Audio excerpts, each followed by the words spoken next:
Mike, what's going on, man? Do we have audio? I hear that everyone in here saying no sound. It has been a shit show trying to get this all put together. Can you guys hear us? Let us know if you can hear us, man. I can see me, and I can hear you. We can sing along in the chat. Can you hear us? I can see Mike. Can you see you? I can hear you, buddy. I can hear you. We'll see. We had no audio on the intro. It's good. It's good. Listen, man, Fizzle, RIP, we apologize if you had no audio on the intro. I just hope that you can hear us right now. Otherwise, that would be sound is back. Let's go. All right, man. Oh, man. Mike, we made it happen. You know, vacation, all the stuff happening. We're making it happen tonight. How you doing, buddy? I'm drinking, enjoying vacation, but I had to bring, even though it's not the best that we got, something to the shitheads. You know, we got the website just dropped. Coop is in the building. Man, this brings us back to like our first days. Just janky as all hell. Let's go. This is it, man. I don't know what's happening. This light's like I can cut it out. This is awesome stuff. No, I like it. You got the lines, right? They're just coming down. You're in the hotel where they did the draft. That's what it looks like. The first ever. Back when they selected like Dan Marino in the first round. That's what you're doing. Yeah, Garrett, as a matter of fact, this was a wedding reception yesterday. And today they're like, you know what, we want South Harmon to have it. So listen, I just, do my piece. Gave the guy at the desk, a South Harmon shirt. Hey, appreciate you. He was like, let me let you in the door. We're good to go. No sound on the Fizzle intro, so that sucks, but everything else is good, man. Mike, I don't know if you saw the thumbnail. We've talked about it, but I feel like we really have to talk about it today. It's so out of hand.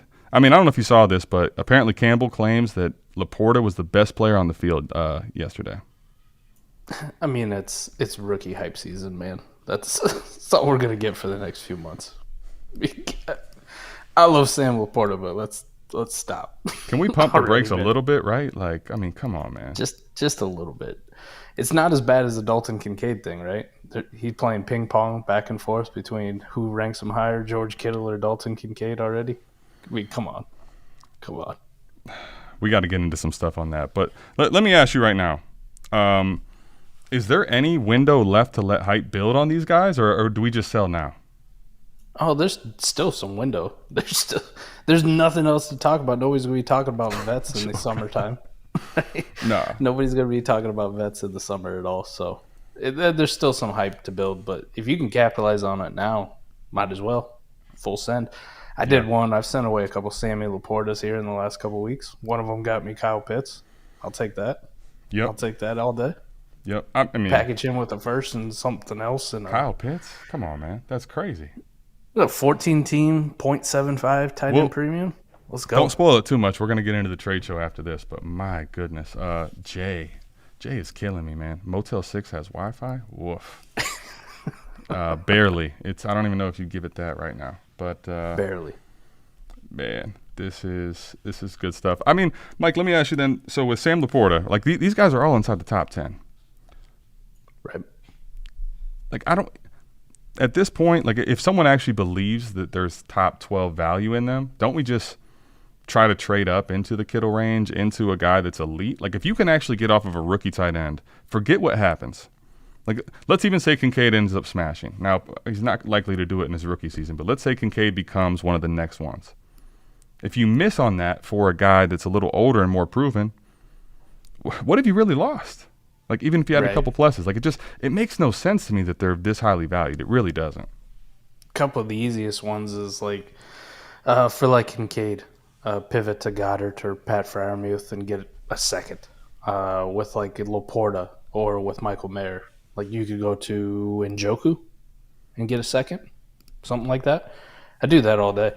Not only am I getting the better tight end, I think, like when I feel better about it, I just get a free second tacked on. That's the easiest thing to do. But if you can pair them together, right, maybe you do the reverse. You take, like you're talking about, you go up into like the Kittle range. Why don't you take Samuel Laporta in the second, see if it'll get you George Kittle or Dallas Goedert or TJ Hawkinson or somebody along those lines. I mean, because I was actually just thinking about that. Like straight up, I think I would trade all those guys for Njoku if I had to. Now, maybe market says you can get more. But like, if you told me that's the best I could get, I would trade straight up into to Njoku right now if I had to. Wouldn't you? Oh, for sure. I think that was one of the deals that I made too with the Laporta, sending him away, going with David Njoku and something else. Yeah. Yeah. I'm doing There's it. there's a couple other tight ends like I still like in that range, and at least for the next year, right? Like I still want to see if Waller still have it. He's in that range. Like that's a guy that I'd also target. Evan Ingram was fantastic last year, and I know they drafted Brenton Strange, and we don't know about contract and all this shit at him, but still, like for one more year, I'm willing to find out. It's not like he's not talented at all. Strange? No, he's got No, great. Oh. No, I meant Ingram. Ingram was Oh. like the guy that we were creaming over back when he was a youngster coming out, right? Even after his first year. Ingram actually was one of these guys that was athletic. Then he hit the first year, but then he had a bunch of injuries, and people have kind of meh. Yeah, I like this too. I knew somebody was going to get there, leaning to the mic like a frat dude trying to talk to a girl at a lounge college bar. Listen, man, I could lean into it like it was that, but we're only 7 minutes in, and this thing's completely off the rails. I'm so happy with this right now. See, this is what makes coming to AMA fun on vacation, man. Stuff like this. Let's see. Hold on. We had some actual questions, Mike. Let's get into some questions, but first, let me let you say anything you wanted to on the website or any of the stuff you wanted to talk to before we get to questions. No, man, I'll leave it up to you specifically and Koopa in chat here. You guys put that whole thing together. You've been working behind the scenes. I'm just the guy who's along for the ride, kind of like tonight. I'm just the dude who just shows up. I reap all the rewards.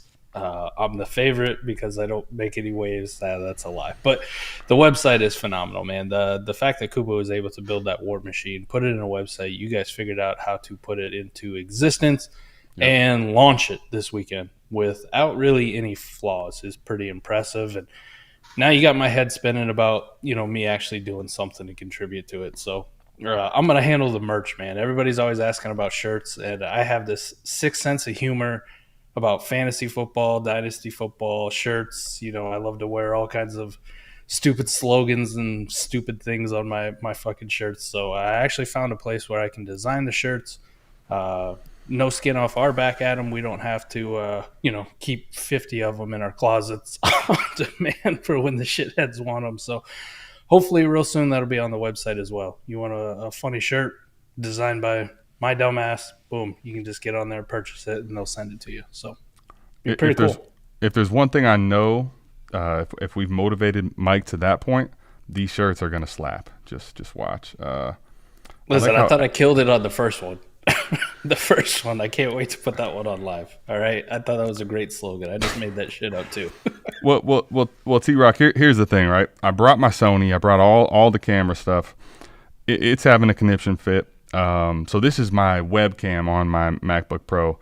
But the reality is you're seeing me clear because I'm hosting the stream, right? The reality is why you're seeing Mike all blurry is because this internet is just shitty. And I appreciate the hotel here spotting it up for me, but it's just not. That's why you're gonna get a blurry Mike all night. And for most of you, that's how you should see Mike. When Sunday night, been drinking, really, really blurry. So we're excited for that.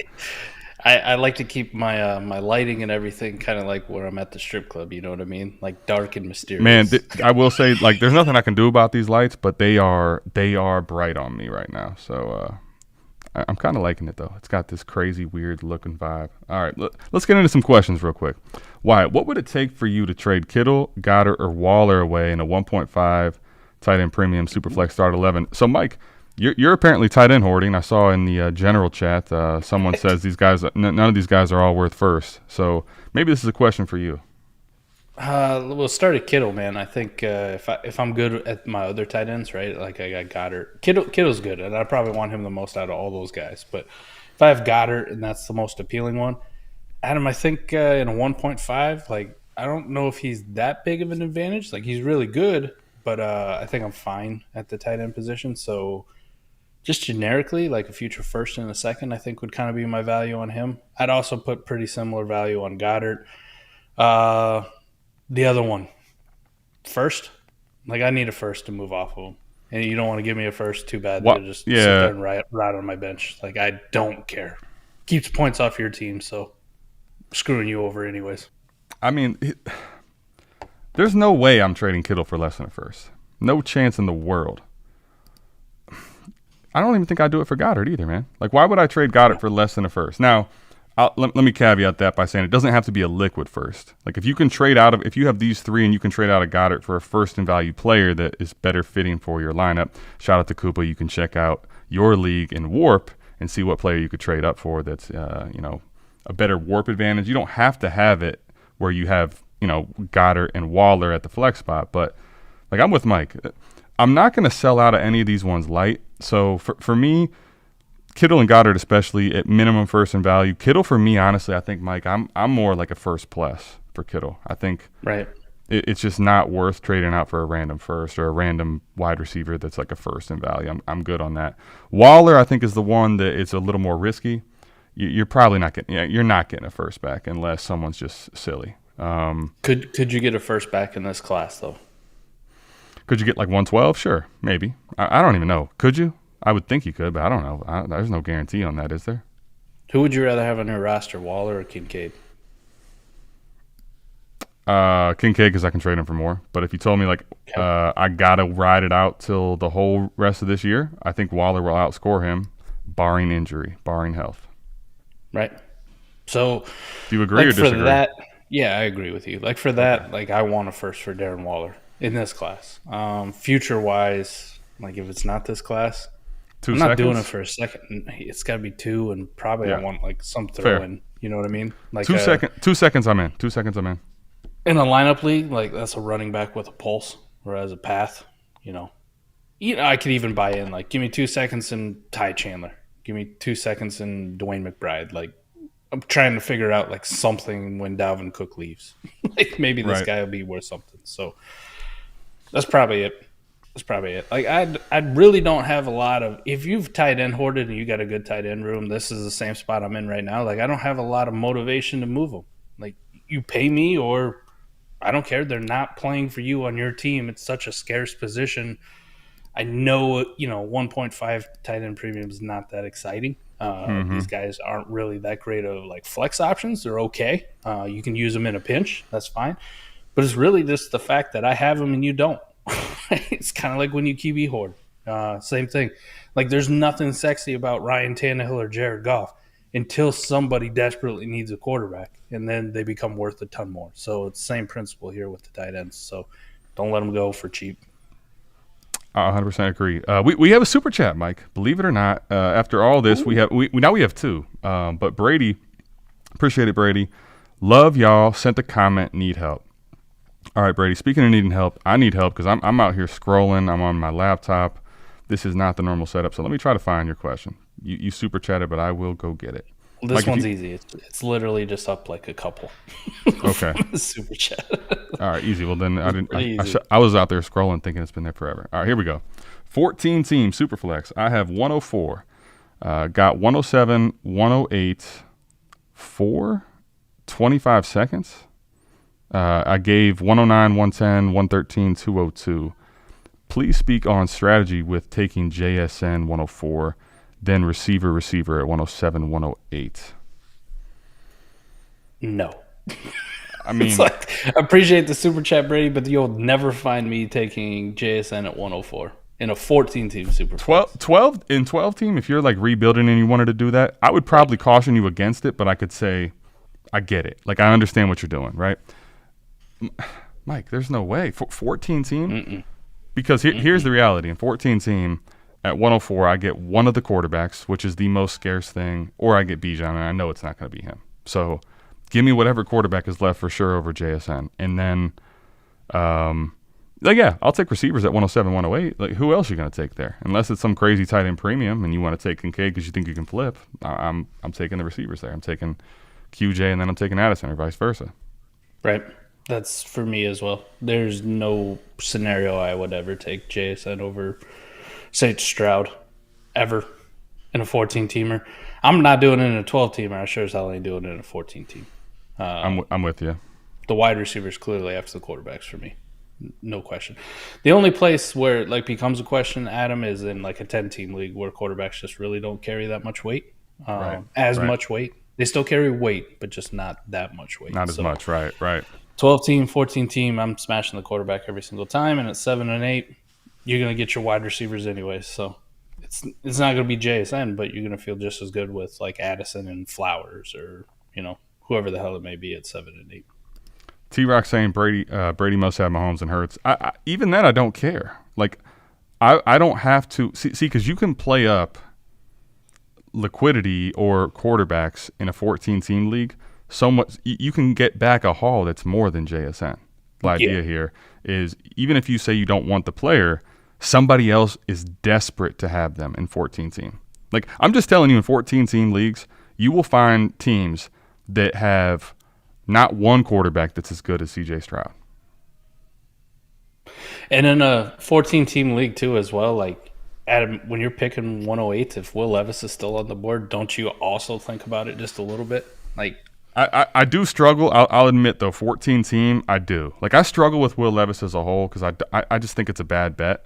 But in 14-team, when I'm getting to, like, I've got 4 of them and I want to lean into making someone pay, I'm torn because I know there's the part of me that says it's a bad bet, but there's also the part of, like, all right, bad bet or not, someone's going to make this bad bet with me, and you're going to pay for it. So, if that was my last pick, I'd probably do it. Now, if I have like 110, I might see if I could get it there. But yeah, I'm with you. That's the biggest problem about Will Levis. And when you go to 14-team, like 12-team, Adam, I don't ever consider it. But in a 14-team, I'm sitting there and going like, man, I almost wish he was like pick 65, 63, one of the last picks in the second round. So he'd fall I can just more? tell myself. So I just tell myself, like, nah, I'm good, man. Don't do it, yeah. I'm not big. But the fact that he's picked 33 and they traded up to do it, and I go, well, it's almost first round. It's almost. Yeah, it's right. It's dangerous enough for me in like 14-team leagues when I'm picking 108 to go, yeah. And especially if I took a quarterback in the first 4 picks, you know what I mean? Like if I already got a quarterback, leaning into it, man. You want a quarterback? Come see me. And that's the point too. In general, like T-Rock's saying, right? You have these quarterbacks that you're saying, I'll take a receiver. Actually, for me, the better my quarterbacks are and the more I have, the more I'm willing to lean into it because it forces leverage against all the other teams and they have to come to you the more you add to it. So it's not for the faint of heart. Let's say that. It's not for the people that won't come stream with shitty Wi-Fi on their vacation and figure it out late because they're gonna do it no matter what. If you're not that way, like Cobra Kai said, man, the Levis highlight video is already out. Do you see that throw to the right? What a dot! Listen, we got to get to the super chat, but I'm just gonna say this, man. Conjecture season is getting very dangerous very early. Like it is. Ray says this: be mindful of the content you consume. There is some stuff out there that is like I can't believe that it's actually published, Mike. It's insane to me. Tiger King, 14-team Superflex half PPR with a great quarterback room. What's the lowest receiver running back you would trade Kyler straight up for? This goes to the point we were just talking about, man. 2 super chats, same discussion. Right. It's a good question. It's a very good question, but it's not going to be as low as you think. You're not gonna like the answer. Like he might. Maybe he has Kyler. Maybe he will like it. Breece Hall straight up for running back. Like that's how low I'll go. I don't even know, man. And even then, right? Like, what's that leave? 2 running backs ahead of him. JT straight up for JT. If you were good at quarterback. You know what, T-Rock? Listen, let me just say this. I'm gonna put the super chat off. Yeah, man. I took every last shot they had of Basil Hayden's. I'm not going to show you all the receipt because you don't want to see how much that was. But all the neat pours they had left of Basil's, it's here. So we're ready.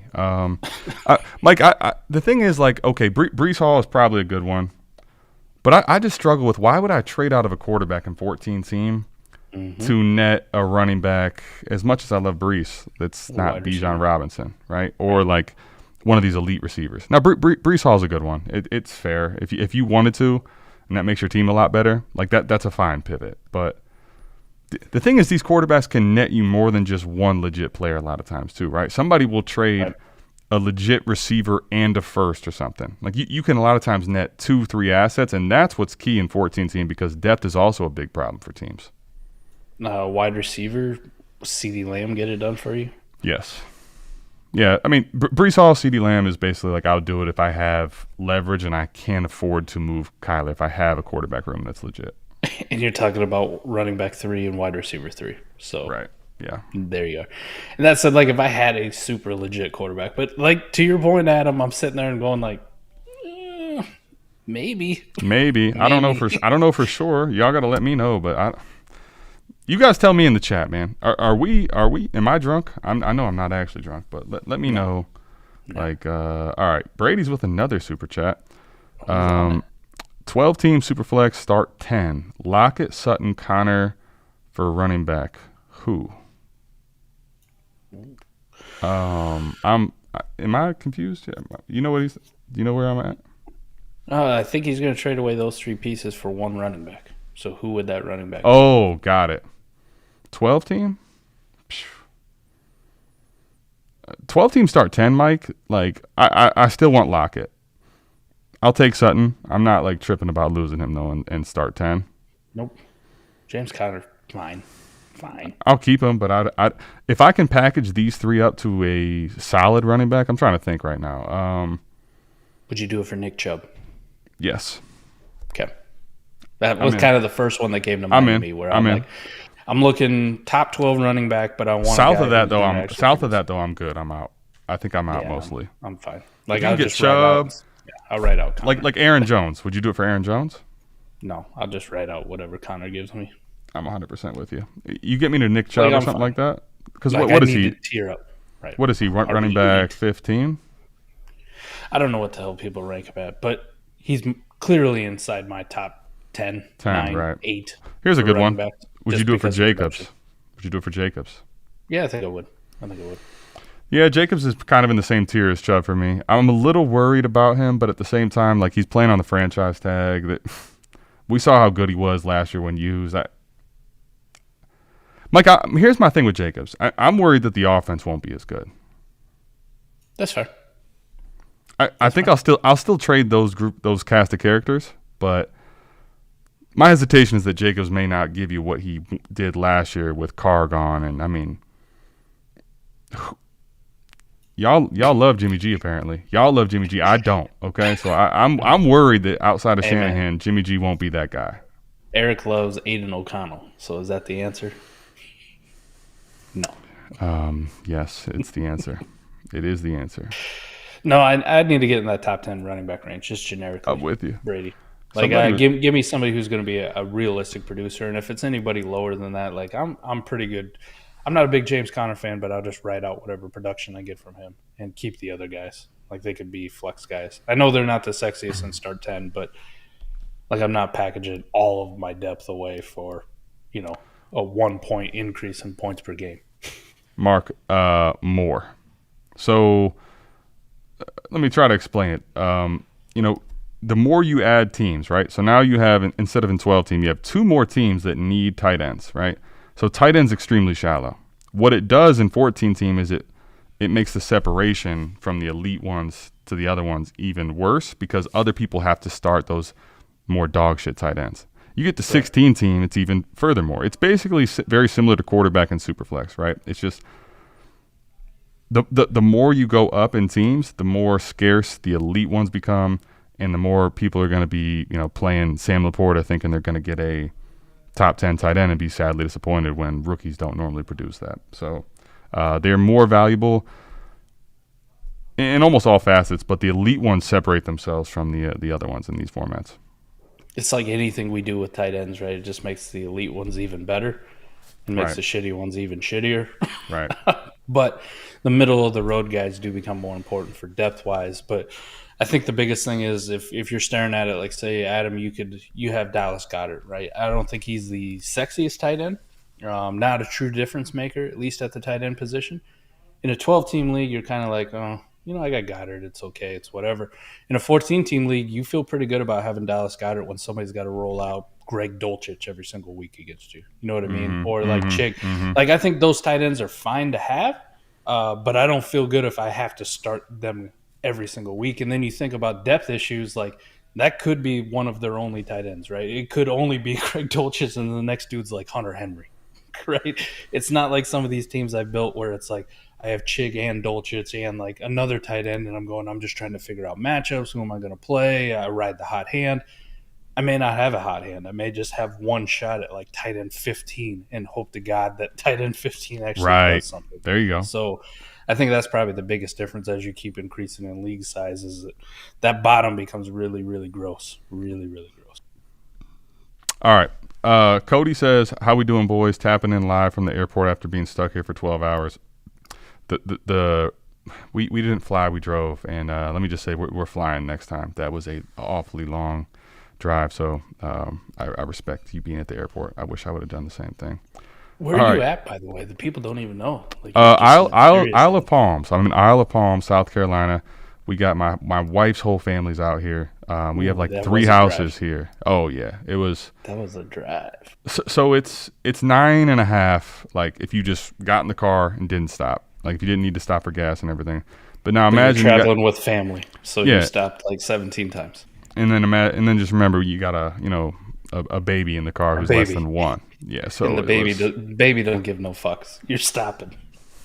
we pushed her too far the first night trying to keep going. That extra hour, she slept terribly. It was a long drive, y'all.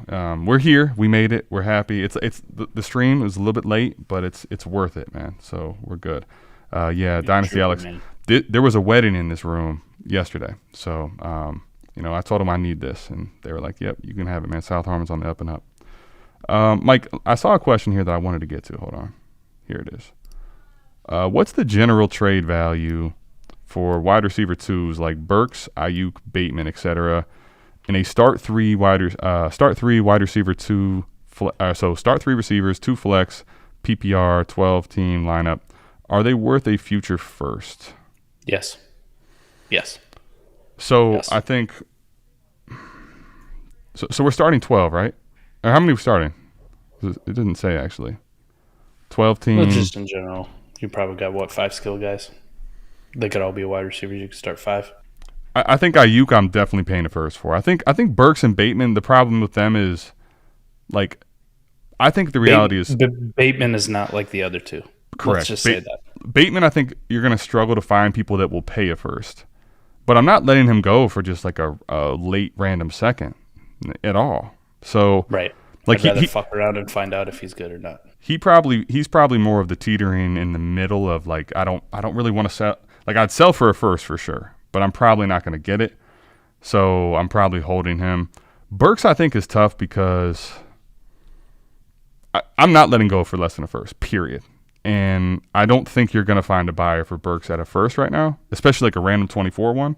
Now, so you would send your random 24 first on a lineup league for Burks? Yeah, I'm buying into Burks quite a bit now. Okay. All right. Why don't you tell the people about it, man? This is a good one then. I mean, what the hell else is there? What else is there? You got an older, aging offense. I don't know if Derrick Henry's still going to be there, all right? But I'm just going to operate from the assumption that even if he is there, the offense is going to be a lot different than what it has been in the past. Just out of necessity, right? The team's not going to be able to just turn around and hand the ball 30 fucking times. They spent some investment on quarterback, whether we like it or not, whether it's a first or not. At some point, Will Levis is going to be playing. Mm-hmm. And I do think it is an upgrade from Ryan Tannehill. Not that Tannehill's bad, but Will Levis has a lot more tools that would fit Treylon's game a lot more. They didn't do anything to surround Burks with any type of competition at all. Right. At all. So we're talking about a guy who had one season. He was a very, very, very, very good prospect, Adam, until like the combine where he kind of looked. JB would tell you diamond, right? Right. Until he kind of looked a little bit out of shape and didn't run the 4.3 that everybody thought he was going to be. And then we had the whole asthma bullshit. He had a rougher rookie year, but it was still good on some things. Like he hit some metrics that were very intriguing. And now you're talking about a guy who's had a chance to get his feet under him, go into an offense that I think is going to throw the ball more with no target competition to speak of, and build a rapport with a quarterback that I think they're planning on being their future quarterback and not a Malik Willis-led offense, which we saw last year was god-awful and horrible. That did nothing for Treylon Burks, right? Like, could you imagine if those games Tannehill's healthy, what does Treylon's stats look like? I bet they look a lot better because Malik Willis had some games with like 5 pass attempts, 7 pass attempts, like horrible. Yeah, so right. that bad taste is still in everybody's mouth. If I can get Treylon for my future first, as long as I'm not tanking at him, I'm not one of those teams Well, that's in the okay. gutter. I am Yes. more than comfortable sending my first for him. And that Scott was here, and I wanted to put this up because I think this is also a dependent question, right? Now, I'm not selling. What I was trying to basically say is I'm not selling Bateman for a second. I'm not doing that even in the lineup. I'm good. Like you're probably going to shoot a shot on a guy. Now you might re-roll, but at this point here, now if you're a contender and you want to send a first for Ayuk especially and Burks, to Mike's point, okay, you can do that. But if I'm here where I'm like Scott's talking about, I'm rebuilding and I'm just going to roll against your team, I'll take these random 24 firsts for pretty much all of these guys on a rebuild just because Ayuk, as much as I love him, he's getting older. We don't even know who's throwing the football, and there's a lot of upside if the team doesn't do well. So I can play that up for probably more than what Ayuk's worth in a 12-team start 10. But and I can also just start leveraging, right? Like it's harder to leverage Ayuk and Burks and those guys versus leveraging. You can start leveraging, you get to 4 first-round picks. All of a sudden, you're talking a totally different range of player. But if I'm buying and the generic values, like the question was earlier, Mike, I think you got to pay me a first for Ayuk 100%. You got to pay me probably a first for Burks. Bateman, you're probably not going to get a first, so I need at least 2 seconds. And if someone did send me a first for Bateman, he's gone on any build personally for me. Yeah, Bateman's the easy one for me. Send me a first, he's gone. The other ones, I'm with you. Like I have a little bit more interest in keeping those guys around. Oh, well yeah, Scott, this one 100%. Now, if there's someone that's willing to give me a first that might be an early one for any one of those guys, I would take that. And I think I could probably leverage that pick for better later, even in the season if I'm trying to contend.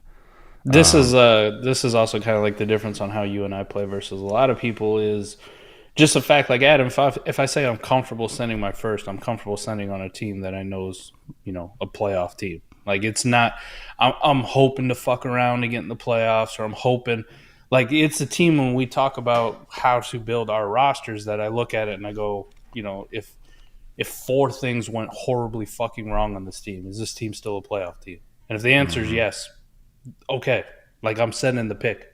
But if I look at it and go, well, if I lose 2 quarterbacks and this running back underproduces and for whatever reason my tight end gets suspended for 6 games, like what's this team look like? And I go, well, fuck, this is now dog shit. This is horrible. No, like I'm good. I'm either in or I'm out. I'm not doing this like half-ass just trying to play the variance because we play best ball, a lot of best ball. Like I still play lineup leagues, but we play a lot of best ball where that variance comes down quite a bit. Sure. It's not just, get in the playoffs. How many times do you ever see like the 6th seed in a best ball league who just squeaks in the fucking playoffs going to win the championship? Not very often.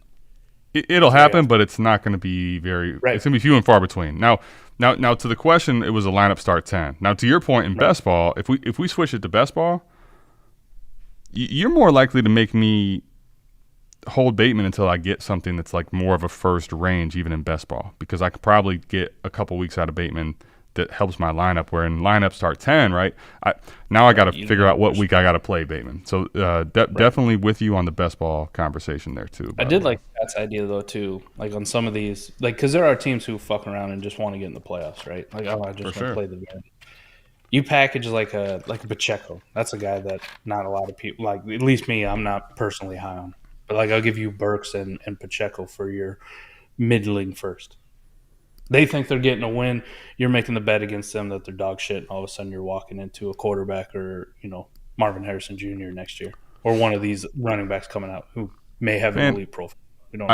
I have legit questions to get to, but when I see T-Rock do this in chat, I feel the need to come in and make sure I explain why T-Rock is not. Don't start spreading shit in our general comments. Now, if you want to do that in Savage where everybody knows you, that's fine. Yes, Ayuk is 25. We're all getting older. But here's the thing.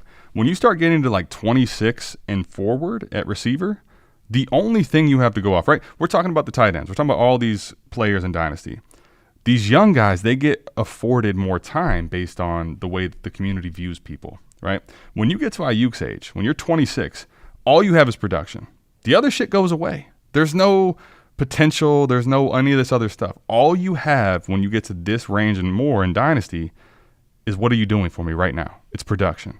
And I love Ayuk, but there's no youth movement. There's no, okay, next year. It's right now. And if you're not scoring elite, which as great as he's been, he's never really been a top like 12 for the full season points per game. We've seen windows. We've seen the ability that's there. But unless he starts doing that, you'd rather just get younger because you can move it for more. That's kind of the point with Ayuk and that the age thing. It's not that he's old per se. It's just that the way that Dynasty gets valued by people, when you get 26 and higher, you got to produce. There's no more, he's a young guy that's going to start doing it for me later. That doesn't exist anymore. It's over. It's gone. That same thing I was doing for Treylon just a little bit ago, nobody would do for Brandon Ayuk. It's what we're already doing for Bateman, and he's younger than Ayuk, right? Right. Like, there we go. So, all right, man, let's get into questions. T-Rock, I needed to do that to you. It wouldn't be vacation without me shitting on T-Rock once. 16-team Superflex, PPR, one tight end. It's a tight end premium lineup league. What type of skill players are you looking to sell, Purdy or Howe, for straight up? This is a great question, man. 16-team is silly, man. It's silly. Yeah, and Superflex. It's weird. Man, there's probably not a lot of skill players I'm looking to sell these dudes for. Like, I should pivot off them, right? They're both you bad would, bets. But they're going to sound egregious. I fucking hate Brock Purdy, but I love Sam Howell. But I can be honest that they're probably the same dude. You know what I mean? Let me ask you this. Now, in a 12 team, if someone sent you Brandon Cooks for either one of these guys, it's an easy sell, right? Yeah, I think maybe. If you had excess. If I had excess, I don't know. I'd probably want to shoot a little bit north of Brandon Cooks, but yeah. That's fine. Shoot even north. I'm trying to use a player in that range. My point is, though, in 16 team, I'm not taking that same guy. I'm not taking that Brandon Cooks type because I don't know realistically, man, in warp and like what he's going to be meaning to your team that it's worth it versus what a quarterback is. Think about a 16-team Superflex for a second, everybody. Right? We talk about leverage and scarcity. 16-team, that means that everybody has to start. Well, you have to start one, and everybody wants to start two. That's the whole NFL. That's 32 teams. Like, why am I selling this for a wide receiver that might be startable for me? Who's getting older? I'm not doing that. Yeah. Man, I'm trying to think what the hell like I would be good with. Wide receiver wise. Start shooting me some. I don't have enough screen space, and I'm worried about killing the stream by pulling up too much stuff. So, like a Keenan Allen? No, too old. I think it's a little too risky for me, but that might be considerable because he's probably, as long as he's healthy, a top 24 wide receiver. So maybe Mike Evans. Nah, it's basically they're the same thing really as far as values go. Like I've seen in Stardust, I've been having people DM me all the time. What do you do? Evans and Allen basically go in the same range in like the 10th round. Like people, they're geriatric to the Dynasty community right now. Deontay.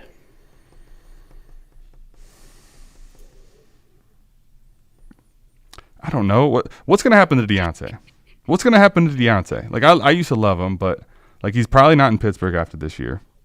Who knows if a team values him anywhere near Pittsburgh when they took him in the 3rd round to be AB's clone for Big Ben? Right. Like, I don't think so. Maybe on value, but I just don't think so, man. I don't know. Christian Kirk or Calvin Ridley? Christian Kirk easy. Calvin Ridley, yes. I'll shoot my shot there. I think there's more upside in Dynasty. But we're getting into like back end wide receiver 3 territory, like all those guys. That's what you're talking. Yes, but that's basically the range. Yes, I agree with you there. Running back wise, Miles Sanders. No. Come on. And now we're gonna be talking about like middling RB2s. That's how high you have to shoot. 16-team Superflex, like, yeah, I'm good, man. Dude, I have so many. I don't like Purdy at all. I have so many awesome questions starred. My goodness. We do have to try to do a trade show tonight too. We're gonna go live for the people, man, because Mike's not blurry. T-Rock's upset. He was happy when you were a little blurrier. But this is going well. If you do want any questions answered, I'm going to try to get to as many as possible here in the last 20 minutes. We're going to try to rapid fire, even though Mike doesn't like to do that. We're going to try to do as many as we can. But if you want them answered, super chat it for us. All right, Mike, you ready? So give us a running back. Let's do a running back here real quick so we can move on to the questions. Swift, Dameon Pierce. I'm in. Okay. And I'm not even a big Pierce guy, but at this point, like, I think I could probably potentially either utilize him better or flip him for something else down the road. Like, you're talking range of like RB 15 to 18 is like kind of your window. And I like how, man, you and I talked our first podcast ever. Go back and listen if you haven't heard of it. The first 40 episode, we were hyping up the 22 quarterback class. I like how a lot, but like I wouldn't also be surprised, Mike, to see Jacoby Brissett in there at the quarterback position at some point this season. Like I'm not feeling like Hal's a long-term starter in the NFL guaranteed. Now, I'm not going to just sell him because it's possible, but it's just not a sure thing. So. Right. Purdy, man, like, who knows? Who knows when he's actually ready to play? Who knows how Trey looks early? Who knows if Sam Darnold ends up getting time? Like, who knows if his elbow's okay, if he can actually throw a fucking football ever again? Maybe he can run and improvise, but can he throw like he used to? I don't know. These guys don't have long-term certainty for me. So Nick Mullins was never the same. Jeez. Mike. Boom. Nick Mullins. See, this is why. All right. Did I get to this already? Did I get to this already? I don't even know what I've gotten to. We got so many questions here, Mike. All right. What's up, guys? Just had my rookie draft, and somehow Stroud fell to the 107. Guy on the clock didn't want him either, so I sent a 24 first and third to get him. Felt like the value was too good in a 12-team start 10. It's 100%. Listen, here's the thing, right? If you're going to, like Scott was talking about a little bit ago, these receivers, Ayuk, who are the other ones? Burks, Bateman. They don't move. The quarterback like Stroud is a lot closer to a liquid currency because he's a top 2 pick, right? Like he doesn't have to smash year 1 for people to still want him and need him in Superflex. So you would have to. It would have to be like 101, 102 to for sure lose this trade, man. Right? Like that's the truth of it in my mind. So. I'm in. I'm 100% in. Yep. I'm in. Very little outcomes where it's bad for you. Yeah, I mean, it could happen, but like overall as a bet, I'm good. I'm a fringe competitor this year. Send my 25 first for Pollard. 12-team Superflex lineup start 10. Mike, I'll let you field this one. Yeah, I'm good right now. No thanks. I'm cool, man. I'm cool. I mean, listen, I think this may not end up looking like a bad trade for you down the road, but I have a lot of issues here. It's the running back position overall, right? Yep. I can probably find a cheaper replacement elsewhere. Maybe not as good as Pollard, but like we've also seen great bursts from Pollard and spurts of him being really good, but are they really going to give him a 17-game workload of that, 1? And then 2, can he hold up to that? I feel like you're paying close to peak for Pollard if we're keeping it real. Like, he'd have to smash to extreme levels and stay healthy for this to end up being a, like, holy shit, you cleaned up on this trade. Right? Yeah, I'm good. That's my problem is the upside does not outweigh by a lot the downside and what the risk is if Pollard ends up getting hurt or not seeing the workload or the offense isn't as run heavy because they always like to throw with Dak. So those are my things. It's not a horrible offer. It's just I think I'd rather have something else than pay that for a running back.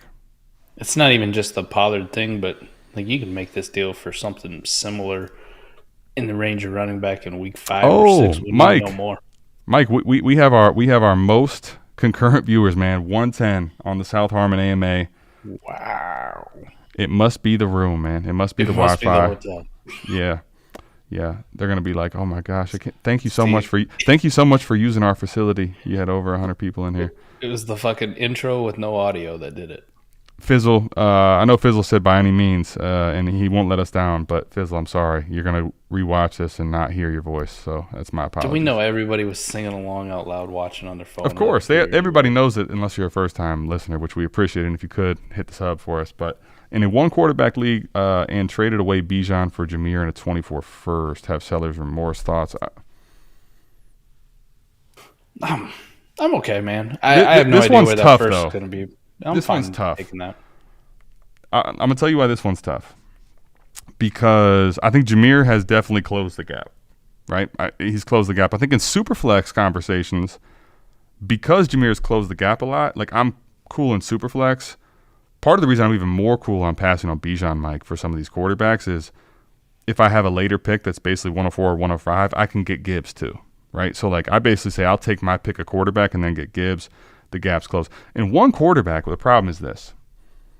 If this is not like a top, like think about 24 again, right? It's Caleb Williams. It's Drake May. Like I love Marvin Harrison, but there's good running backs. But if this ends up being like 106 or later, like I'd rather honestly have Bijan. That's the problem with this. Like the scenario absolutely is a smash for Gibbs if it's a chance to get the elite guys in 24. But I'd rather just take my chances with Bijan's prowess in points per game and also in Superflex leagues, right? If it's just if it's Superflex, this is a smash, easy. I'll take the Gibbs in the first. 1 QB, I'm fine with it though. Like I'm okay with it. It just depends on like how much you're willing to bet against the team that you got the first from, right? Yeah, I agree with that. I really strongly agree with that. So that's a good call.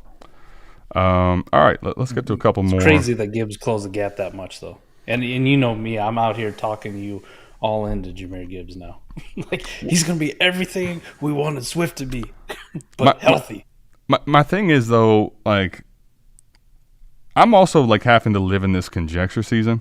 Now, some people have said in the chat, like if Laporta's the best player on the field, that means that Gibbs must suck. But the reality is people don't think that way in Dynasty. Jahmyr Gibbs is what? If you could pull it up on Keep Trade Cut while I'm answering questions. Like running back 5? Ooh, yeah. Yeah, he's at RB5. Pretty comfortably, too. So it's RB1 versus RB5. Now, like the price point and what that difference is for some people is probably a lot, but like I'm basically with Gibbs, I feel like I could do so much in tradability right now too. Like I made one deal for Gibbs on the trade show. I haven't seen any deals for Gibbs yet. I feel like people are going to end up getting some crazy returns on Gibbs as well. Even he's going at like 104 and 105 in a lot of these leagues. So, yep. I just bought Kittle in a 2.0 tight end premium for a 24 first, but I think the guy didn't know about the premium or something. I mean, if this is your pick and it's got a chance to be late, 2x tight end premium, I'm 100% in. We already talked about earlier, like Kittle for a first is, we would need a first in regular league. So I need a first plus in regular leagues, 1.5 leagues. Yeah. Sorry, yeah, you're right. A first and a plus, but yeah, yes, this is easy, man. All right, Phil says joined a 12-team Superflex startup with 4 point per passing touchdown, -3 per pick. Start 2 tight end with a full point premium, as well as premium for the running backs is 1.5. Oh, okay, and a normal point. This is Mike. This is like the opposite of some of the leagues, right? Like it used to be when running backs were more valued, you get the half point, and then you get the full point, and then you get the 1.5 for tight ends. I like this. Interesting. Bringing running backs back. He's saying fade quarterback. It's Superflex. No. We never fade quarterback. Now, fade other positions, that's more up to you. But fade quarterback, here's what you don't do. You don't fade the elite ones. Now, if you want to start talking about the bottom tier ones are not as valuable and they have a bigger ground to make up to the elite ones because of the points per interception if they don't run, sure.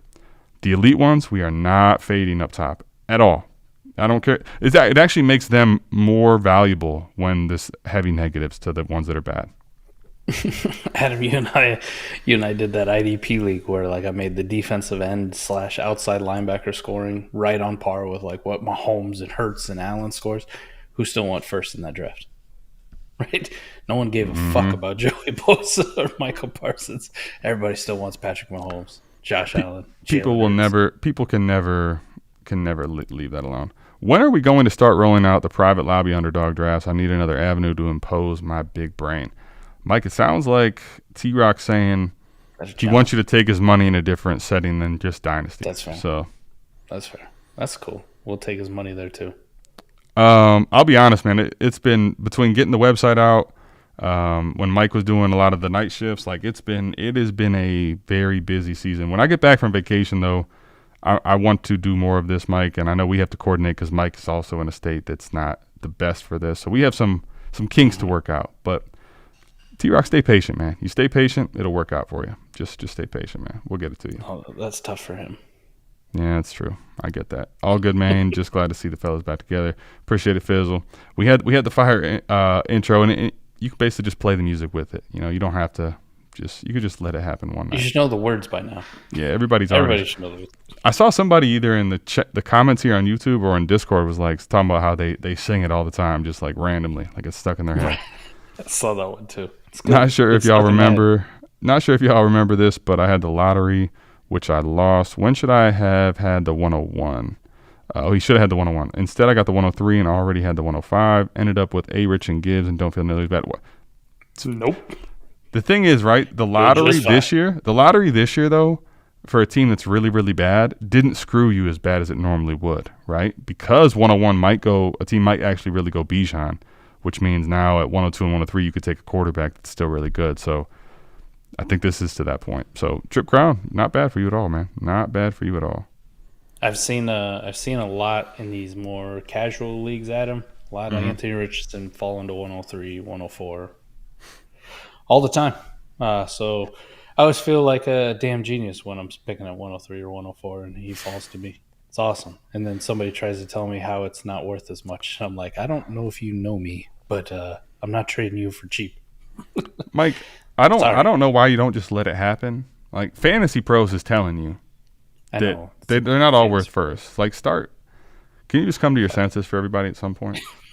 We've had an adventure in DMs this weekend. That's for sure. What are you looking to get in a trade for Olave or Metcalf level receiver in Superflex PPR? Ooh. Good question. I like this one. I had to pull it up.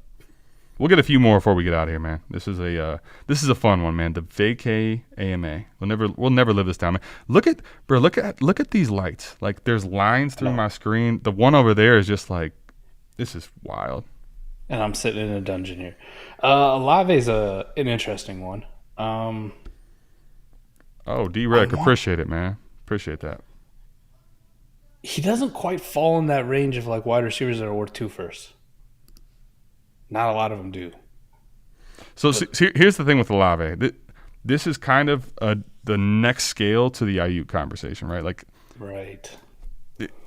If someone actually sent me 2 firsts that I felt like were not 111, 112 in this current 23 market, right? Like if it's 2 generic 24s, I'd take it every time. But like I don't really see those get done. I see some 110, 112 in this class for Olave, but I don't see a lot of those.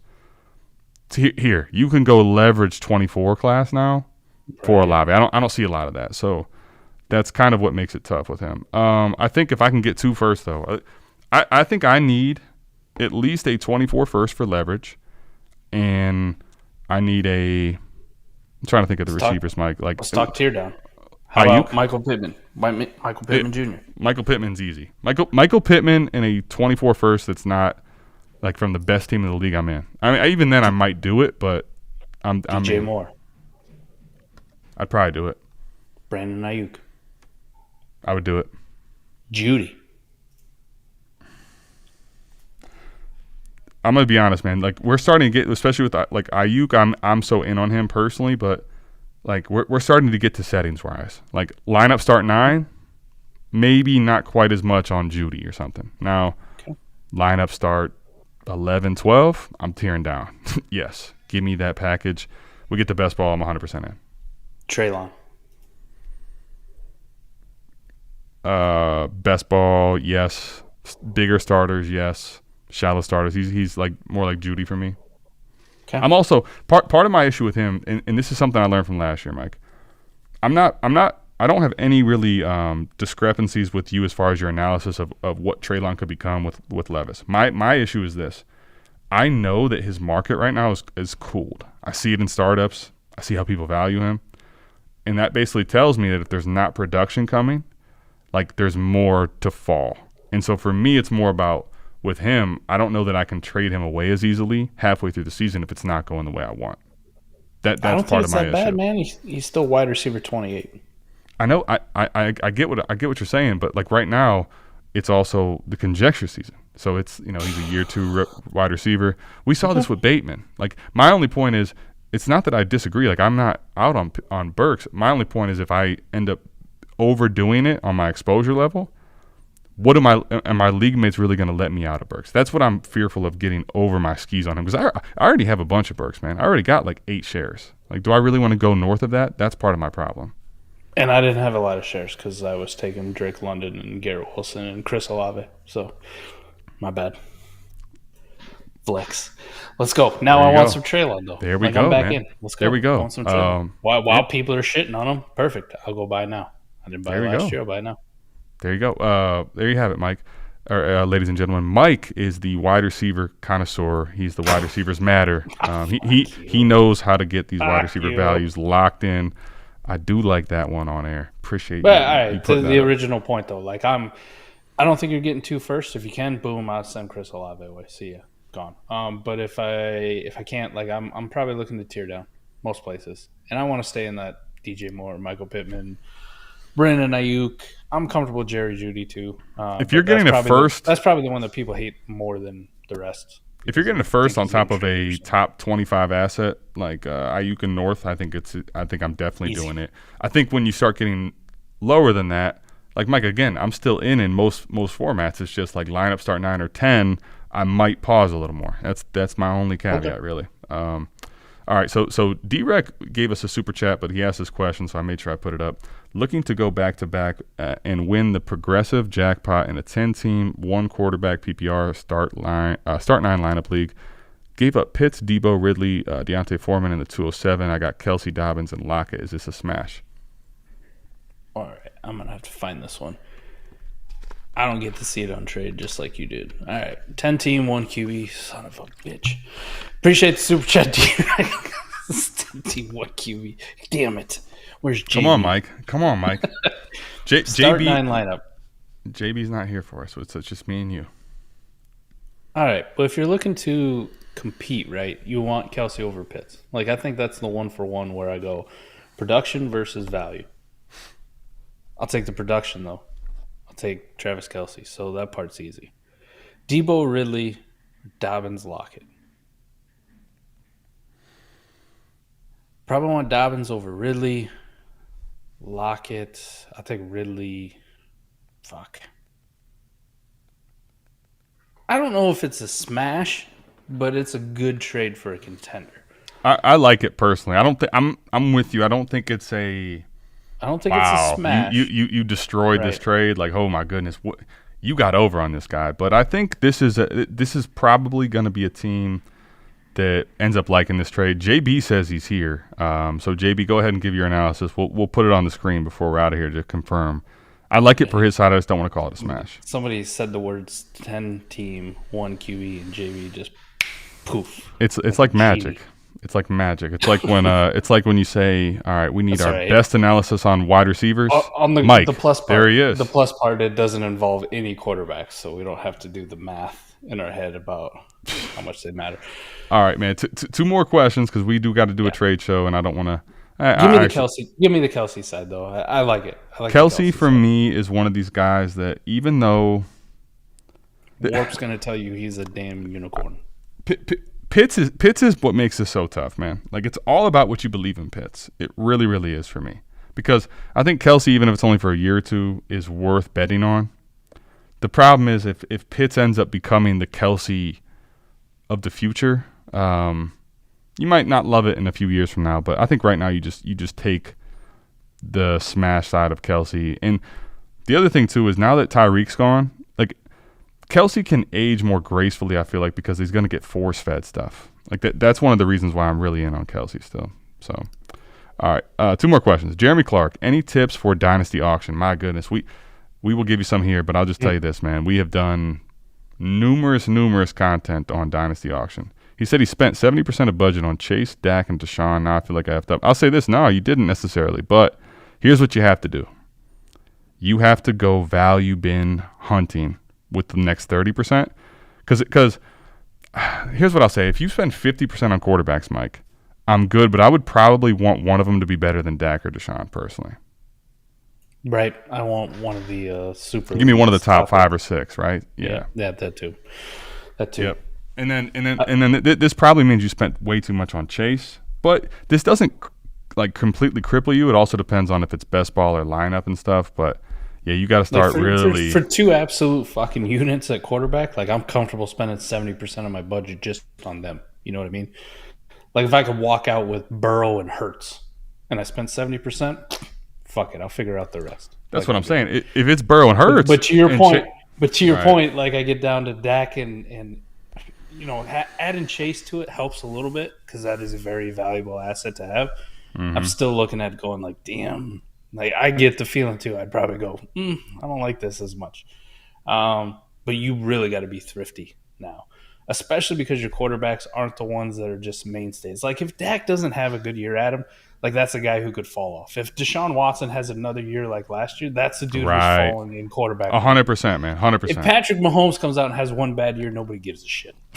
Nobody gives a shit. Maybe we do the thing last year where we're like, Justin Herbert's the number one quarterback in Dynasty. Right. But that's just a fleeting thing. Like Patrick Mahomes is still like QB2 or 3 in a lot of spots. So I don't think it matters as much for the elite ones. For these guys, it does kind of matter. So you do have to be pretty thrifty. Like, Adam, if I did it with Mahomes and Josh Allen, I don't really give a shit because even if they had one bad year, I didn't lose that much. I could lose my ass with these guys. So I have to build a team that could actually kind of compete with them. You know what I mean? Like, I need to be very smart with my money and try to build a competitor. 100%, man. Where if you do it with the other guys up top, it's like, I could throw fucking $1 bajillion or whatever the rest of my budget is as a couple of rookies and just figure out how to piece this team together. I don't care if I'm good or not. Like I have assets that are mainstays. So that's the biggest difference. And you got to hit up them vets, man. Them vets are probably going to be the biggest values. The old guys, the disgusting ones, try to find the Amari Coopers of the world, the David Njokus, the running backs like the James Connors, right? Go for those values. Stay away from rookies because everybody's going to be pricing them too much. Probably my biggest piece of advice right now is you shouldn't be bidding on a rookie, and you can't price and force. Don't get caught price and forcing. Fuck it. Leave it to everybody else. Last question, Mike. Trade Gibbs for Pollard in 2:24 seconds. 12-team Superflex start 10 lineup, Mike. What do you think here? Pass. I'm with the Gibbs side still, man. Personally. Yes. Like, are you with me on this? I'm with you. Hard pass. No, thank you. Keep your seconds. Enjoy Tony Pollard. Well, let me just ask you this like a little bit more, a little more like realistically, because yes, like let's talk about this. What could you move? Because let's at least walk this through. You get 2:24 seconds. Like what you could buy stuff for that at the running back position in season, right? So yes. What do you think that would look like? And then still, why are we on the Gibbs side? Let's at least not just ride out on a, we're just going to homer Gibbs. Because I'm with you, but I think we should at least walk through the process if we could real quick. That's the hot name right now. So one with Jahmyr Gibbs is I don't want to sell him now unless the offer's so over the top that I can't say no to. You know what I mean? Mm-hmm. Like if somebody's like, hey, I'll give you Christian McCaffrey in a second for your Jahmyr Gibbs, and I'm a contending team, see ya. Been nice knowing you, Jahmyr. I'll help you pack your shit, get the fuck out. Right now, though, like if I'm going to tear down at running back, I'm good, man. The offer just needs to be so much over the top for me to do it. Because what did you just talk about? What have we spent this entire show talking about? It's conjecture season. And we just started this thing, it's heavy conjecture season. There's going to be training camp highlights of Jahmyr Gibbs. There's going to be a preseason highlight where people lose their fucking minds. So that offer of Tony Pollard in 2 seconds, when you get to August and Jahmyr Gibbs has looked good, and that's all we've talked about the entire summer. Today's price is not yesterday's price. You know what I mean? Like that's it's going to be very, very, very different. Very, very different. So I'm not doing it now. Hard pass. I think the biggest thing that Mike hit on is where I'm at is that this offer is not a bad offer. Honestly, like if you want to just take it now and you think you have the ability to use it craftily and get the seconds to play up, and you could probably end up with a guy like Cam Akers and a Miles Sanders or that type of a player next year. We don't know who they will be. Fine. But I'll just say this. I think you sell light today. And I'm not going to say it won't be the best trade for you to take the other side, but I know I can get more for Gibbs.